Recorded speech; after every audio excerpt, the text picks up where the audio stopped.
میں آج اپنے پاکستانیوں کو، اپنے کارکنوں کو، سب کو، آج ہم غائبانِ نماز جنازہ پڑھ رہے ہیں مغرب کے بعد یہاں زمان پاک میں۔ کن کے لیے؟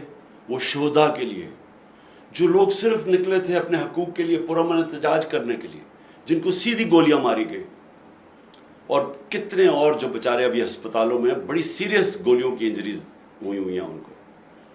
اور افسوس یہ ہے کہ کوئی اس کے اوپر تحقیقات نہیں کر رہی، کوئی اس کے اوپر انکوائری نہیں ہے، کوئی دنیا میں اجازت نہیں دیتا اس طرح کسی کو گولیاں مارنے کے لیے۔ آپ فرانس کے اندر دیکھیں، سیدھے سیدھے پیٹرول بم پھینک رہے ہیں پولیس کے اوپر، ایک آدمی کو گولی کسی نے نہیں ماری، کیونکہ آزاد ملک ہے۔